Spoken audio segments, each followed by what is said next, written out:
अस्सलाम वालेकुम जी, cash care channel में खुशामदीद। आपने सुजुकी आल्टो को किस्तों पर लेना है। मेज़ान बैंक को अगर आप चूज करते हैं तो जनाब आपकी क्या कैलकुलेशन होगी, आपको कितने पैसे एडवांस देने पड़ेंगे और कितनी आपकी किस्त बनेगी, आज की इस वीडियो के अंदर हम डिटेल में डिस्कस करेंगे। यहाँ हम 3 सिनेरियो को देखेंगे। जो पहला सिनेरियो है उसके अंदर हम न्यू कार को चूज कर रहे हैं और वेंडर है हमारे पास पार्क सुजुकी। और आपको अच्छी तरह से पता है कि सुजुकी आल्टो के 4 वेरिएंट्स होते हैं। एक आल्टो VX है, एक आल्टो VXL AGS है, एक आल्टो VXR है और एक जनाब VXR AGS है। हम ये वाली कैटेगरी लेते हैं जो कि बहुत ज्यादा चलती है, इसको VXR कहते हैं जनाब। और इसके लिए जो टर्न्योवर हम रखना चाह रहे हैं उसको हम 5 साल पे सेलेक्ट करते हैं। जो डिपॉजिटेड अमाउंट है इसको हम कम से कम 15 और मैक्सिमम 50% पे रख सकते हैं। ये टोटल कार की अमाउंट में इतने परसेंट जो है वो लिया जाएगा। अब अगर मैं इसको 15% पे रखता हूं तो नीचे आपको ऑप्शन मिलता है रेजिडुअल वैल्यू।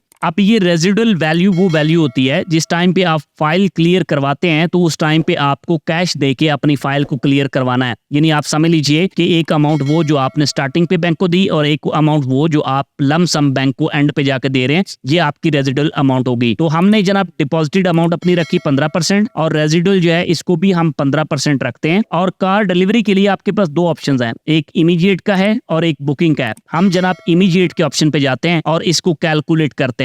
अगर आप यहाँ पे थोड़ा गौर करें तो आपको यहाँ पे टोटल प्राइस गाड़ी की मिल रही है 27,07,000 रुपए, ठीक है।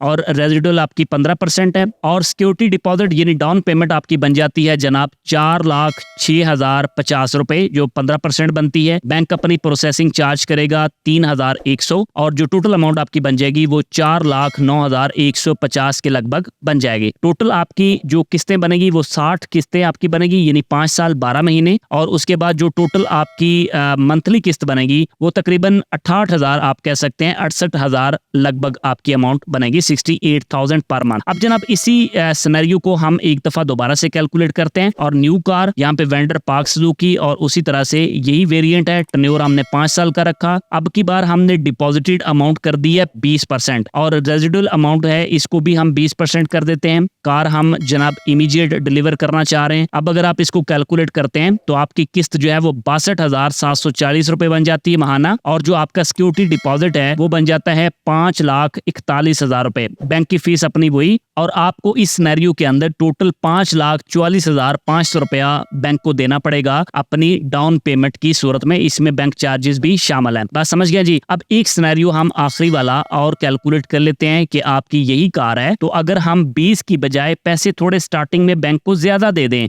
तो उससे हमें क्या फर्क पड़ता है। तो अगर आप इस सिनेरियो में देखें कि हम बैंक को दे देते हैं जनाब 30% और उसके बाद जो रेजिडुअल वैल्यू वो भी 30%, कार डिलीवरी इमीडिएट और कैलकुलेट अब इसको करते हैं तो अब जनाब आपकी किस्त महाना जो बन रही है 52,660 रुपए है। किस्तें 60 हैं और टोटल आपको जो बैंक को देना पड़ेगा स्टार्टिंग पे वो 8,15,200 रुपए की अमाउंट है। समझ गए। इसमें बैंक के चार्जेस हैं और ये बाकी अमाउंट आप देख रहे हैं, ये 30% आपकी रेजिडुअल वैल्यू के साथ है। अब ये 3 सिनेरियो मैंने आपको समझा दिए, इनकी आप जनाब तस्वीर ले सकते हैं, स्क्रीनशॉट ले सकते हैं। अब ये चीज आपको प्रॉपर्ली समझ आ चुकी है, लेकिन अब सवाल ये पैदा होता है कि गाड़ी लेने के लिए कौन कौन से लोग एलिजिबल हैं, यानी कौन बंदा गाड़ी ले सकता है बैंक से और कौन नहीं ले सकता। तो मेज़ान बैंक ने मेज़ान कार इजारा के नाम से एक फाइनेंसिंग स्कीम जनाब इंट्रोड्यूस करवाई हुई है। अगर आप इसमें देखें तो बैंक आपको कहता है कि 10 लाख तक बैंक डिपॉजिट करेगा जो मिनिमम है और आप एक टाइम में सिर्फ एक गाड़ी ले सकते हैं।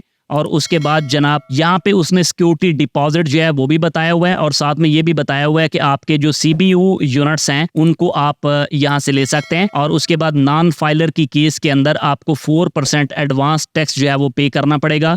और यहाँ पे जो मिनिमम एज है, अगर आप एप्लीकेंट हैं, आप गाड़ी लेना चाह रहे हैं तो आपकी एज कम से कम 25 साल होनी चाहिए। और अगर आप एक सैलरीड पर्सन हैं तो आपकी ज्यादा से ज्यादा एज जो है वो 60 साल होनी चाहिए। लेकिन अगर आप बिजनेसमैन हैं तो भाई उस केस के अंदर आपको 5 साल की मजीद गुंजाइश मिलती है। फिर आप 65 साल के भी हों तो काम चल जाता है। और यहाँ पे सैलरीड पर्सन वालों के लिए एक बड़ी इंपॉर्टेंट चीज है कि अगर आपके 2 साल कंटिन्यू एक जॉब के ऊपर आप रहते हैं तो फिर आप एलिजिबिलिटी क्राइटेरिया में आ सकते हैं। यहाँ पे आपके पास फिक्स रेट के साथ रेशियोज बताई हुई हैं कि आपका पहले साल, दूसरे, तीसरे, चौथे, सातों सालों की आपको टोटल स्कीम बताई हुई है। अगर आप थोड़ा सा नीचे आए तो यहाँ पे आपको तकाफुल के रेट भी बताए हुए हैं, ठीक है। यहाँ पे मैं एक चीज आपको क्लियर कर दूं कि ये जो प्लान आपको पीछे समझाया है, इसके अंदर यहाँ पे ये लिखा हुआ है calculation includes rental and takaful, दोनों चीजें जो है वो उसमें शामिल हैं। लेकिन यहाँ पे बैंक आपको सेपरेट से तकाफुल रेट भी बताता है। अगर आप EFU से अपना तकाफुल प्लान लेते हैं, तकाफुल कहते हैं जनाब आपकी इंश्योरेंस प्लान को, तो उसमें आप देख सकते हैं जी 1.99% है। और खुदा ना खास्ता एक्सीडेंटल डेथ हो जाती है तो उस केस में 2.5 मिलियन जो है वो भी दिया जाता है, ठीक है। और आदम जी जो है ये 1.99 और 3.50% के हिसाब से यहाँ पे चार्ज कर रहा है। और इस केस के अंदर कुछ बेनिफिट्स भी ज्यादा हैं, तो इनको आप देख सकते हैं। मेडिकल कंसल्टेंसी भी है और बाकी भी यहाँ पे कुछ बेनिफिट्स इजाफी हैं।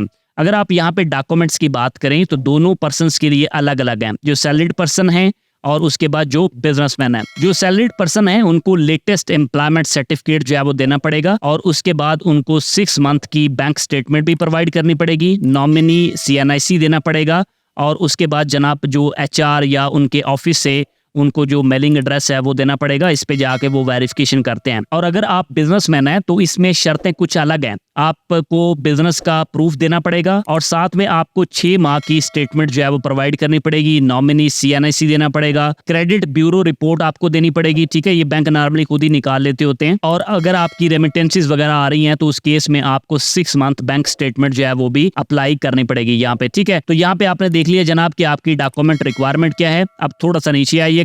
अब यहाँ पे आपको कह रहा है कि कौन इसके लिए एलिजिबल है या कौन नहीं है। तो यहाँ पे फिर 2 सिनेरियो हैं, एक सैलरीड प्रोफेशनल के लिए और एक बिजनेसमैन के लिए। जो सैलरीड पर्संस हैं उनके लिए ये है कि 2 साल की उनकी जॉब हिस्ट्री होनी चाहिए 6 मंथ करंट जॉब में, और जो आपकी सैलरी है वो 2 टाइम्स ज्यादा होनी चाहिए जो आपकी रेंटल अमाउंट बनेगी। अब मैं आपको समझाने की कोशिश करता हूँ। फर्ज कर लीजिए कि आपकी जनाब यहाँ पे रेंटल अमाउंट बन रही है 50,000 रुपए और इस हिसाब से आपकी जो सैलरी है वो 1.5 लाख होनी चाहिए। बात समझ गए? यानी 2 टाइम ऑफ मंथली सैलरी जो है वो ज्यादा होनी चाहिए, ये आपने ख्याल रखना है, ठीक है। और नीचे आप बाकी डिटेल्स को देख सकते हैं। अगर आप यहाँ पे देखें तो मिनिमम एक्सपीरियंस आपका बिजनेस के अंदर 2 साल का होना चाहिए और बाकी जो आपकी पोजीशन है वो डायरेक्टर या पार्टनर या एंटरप्रेन्योर वो कुछ भी हो वो चल जाती है। और बाकी डिटेल्स सर आपके पास बड़ी सिंपल हैं, वो यहाँ पे गिवन है।